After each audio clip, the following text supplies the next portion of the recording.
Napakaganda po ng view ng sa labas ng hotel, oh. Sa top. Ang ganda ng ilaw. Ayan, oh. Sa top deck. Nagre-relax si Mary. Yan ang room namin pagka naka-off ang lights. Ito yung flat screen TV ng hotel. Ito, nagpangalan ko pa, Dear Suba, thank you for choosing to stay with us. Our team is dedicated to making you stay as comfortable as possible. At the end of your visit, we would appreciate if you could share experience with us on TripAdvisor. Wishing you a pleasant stay at Soler. Warm regards, Marimin Ermita, Special Hotel Operation. Di ba linawayan mo ko sa dito sa tiyan at saka dito? Medyo naging okay ako. Baka may banis ka na hindi mo alam. Siguro.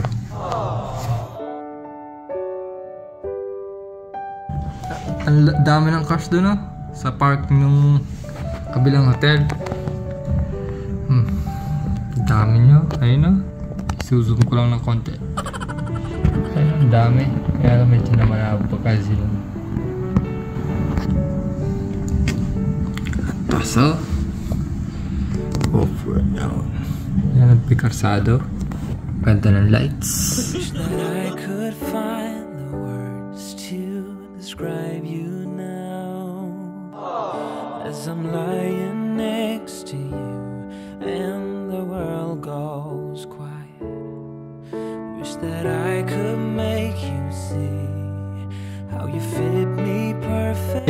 Si Mel sa makapakbait na mainit.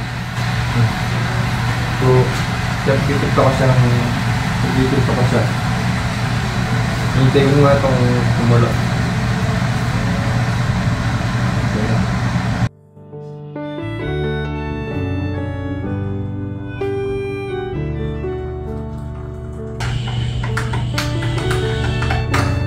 Okay. Finish na siya. Sa picture. Ewan ko lang kung tama ang lasa ito.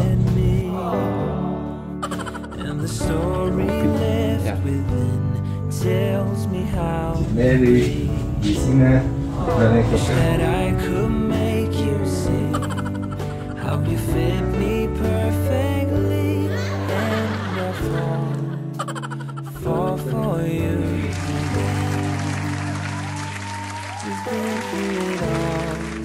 You're the one who understands.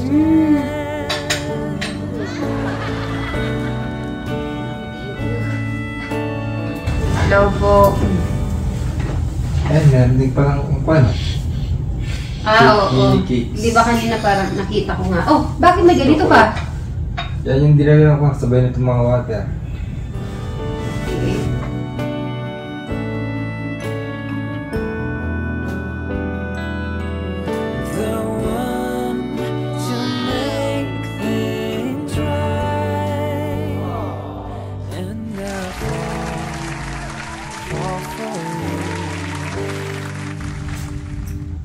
Thank you sa coffee, sarap. Mainit na mainit. Ala, nag-iba yung boses ko yata, Brian.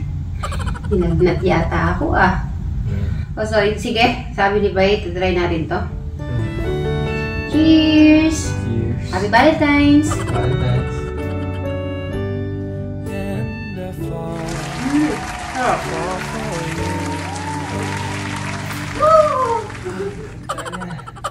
Nakapag-rest na si Bri, tsaka ako po, may energy na. Ngayon ay bababa na po kami. Ang oras po ay 3:45 PM ng hapon. So, yun po, So, see you later! Bye! Yun. Saan tayo kakain? Restaurant ba to? Ito yata restaurant to, Bri. Ito restaurant. Sosyalin yung restaurant na puntahan natin. Ito pala yung swimming pool, Bri. Tara, labasin. Tignan muna natin yung mga swimming. Open mo. Swim ba tayo? Ano? Ay, ayun ang dagat. Sarap to. Oh, Wow. ayun oh, tingnan mo yung dagat. Tara. Ayun oh. Ay. Makikita yun doon, yung... yun. Ano ang room number natin, Bri? Room number? 14 ano? 14-13.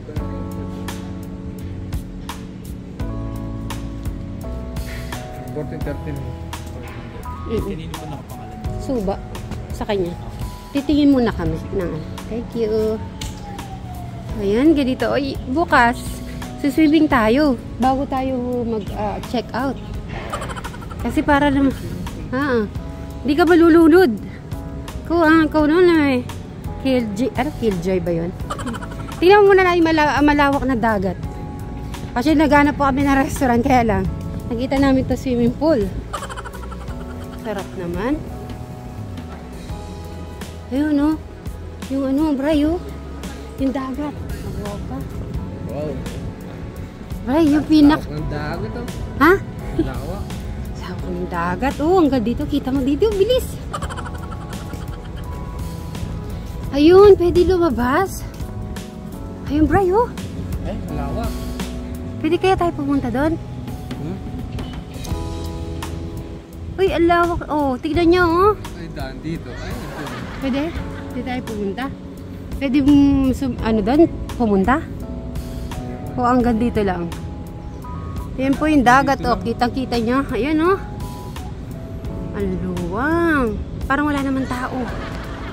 Parang wala yata. Hindi yata pwede pumunta dyan, eh. Try natin. Tara. Tingnan natin daan. Yan, dito po ang Soler. Laki. Oh, Ate Takubi, thank you. Thank you po, Takumi. Yan. Saan tayo dadaan? Saan tayo dadaan para makasilip? Pwede kaya dito? Ay, nakapasok. Ayan. Magtanong muna tayo. Lalapit tayo dito. Ayun oh, kitang-kita dito kita-kita. Ayun oh. Ha? Ang ganda na. Ano, amaze? Na-amaze ka na ba? So, dati, yung pinaliit na dagat, yan, totoong dagat na, Bray. Hindi ako maligo. Bakit? Malunod ka? Subit na natakot eh. Ay. Sorry pala. Iba na pala to. Hindi pwedeng pumunta doon? Hanggang dito pwede? Hanggang doon lang. Okay. Bawal pala. Iba na po pala yung pinuntahan namin. Na-excite po kami. Okay. So dito lang kung pwedeng Okay, thank you. Sige, bye, doon na lang tayo. Talin. Ang ganda ng mga ano nila, no? Sosyalin. Kaya kailangan talaga makaswimming tayo. Oo, syempre. Bukas, bago tayo mag-check out. So, dito na lang kami umupo ni Bri. Okay naman dito, di ba? Okay. So, order lang po tayo. So, yung menu natin. Thank you.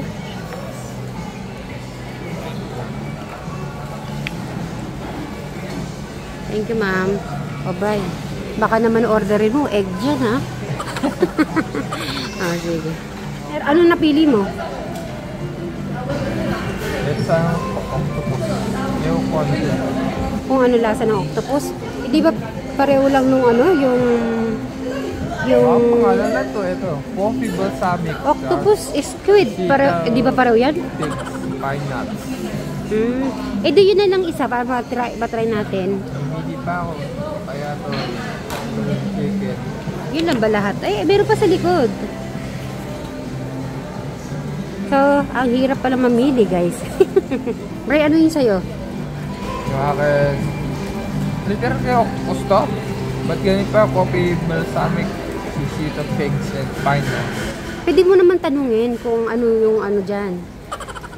Bray, ipili mo naman ako kung ano. Siyempre, special day. Ikaw mamimili. Ipipili mo ko. Ah, talaga? Oo, gusto ko ikaw mamili ngayong araw. Gusto ko nga mai-check ko kung ano yung ibibigay mo sa aking araw na to. Ikaw mamili. Hindi, gusto ko ikaw nga mamili. Ano napili mo sa akin? Ito. Hindi mo mahilig ka sa ano to? Mangha, okay. O, ano yun? Spice barbecue pork rib. Hala, ang mahal naman yata napili mo sa akin. Ano yun? 1,900. 1,900? Pwede ka saya? Eh, yan ba pipiliin mo sa akin? Napaka-special naman. Eh, hindi ka nagjo-joke. O, sige. Baka naman ikaw naman na french fries lang kukunin mo dyan, ha? Okay, hindi mo ako tinipid. Pero, titipirin mo yung sarili mo. O, sige. Eh, paminsan-minsan lang naman. Ate Takumi, thank you so much sa iyong mga... Ano ba sa'yo, final? Ito, octopus. Octopus? Ala, octopus siya is about 880. O sige, pareho na lang natin. Pwede mong tikman yung sa akin, tapos titikman ko din sa'yo. Para pareho tayo. O sige, orderin mo na yan. Tapos drinks, anong drinks natin? Bray, ikaw wala kang allergy? Octopus eh. Okay. Na-amaze lang sa octopus, kaya gusto niyo i-try. Thank you, sir. Bray, wala kang allergy. Sinabi niya, octopus yun. Bray, octopus yun. Ganun-ganun yun, no? Ganun. Kumakain ka na ng octopus ngayon, ha? Gusto mo lang i-try. So, mamaya na lang, hintayin po natin yung food natin. Ayun, naantok na. Bawal matulog ngayong araw. Kailangan, sabi ni Ate Takumi, enjoy daw. Tapos sabi niya daw, wag magsiswimming. Alam niya kasi, hindi ka nagsiswimming eh. Nagsiswimming ka? Promise? Okay, so Ate Takumi, magsiswimming daw siya. Thank you, ma'am. First time kitang nakitang uminom ng Red Bull. Oo, pwede na inumin, dahan-dahan. So, nag-alit po siya ng Red Bull. Wala yata siya lakas. Wala ka ba lakas, Bray? Aba, kailangan full energy ka. Sa po kasi sa biyahe talaga si Brian, may hina. Pero pag nagtatrabaho ka naman sa palay, ay sa bukid, parang normal lang. Bakit? Ano pa kakaiba ng bukid at saka biyahe? Ano? Sabihin mo sa akin, ano pa kakaiba ng bukid at saka yung biyahe? Yung sa palay, pagod lang. Napapawisan. Pero pag nasa biyahe ka, hindi ka napapawisan. Okay. I-check natin ang suot ni Brian, ha? Kung anong natanggal. Anong natanggal, Bri? Yung sa'yo, yung belt bag? Wala na yan?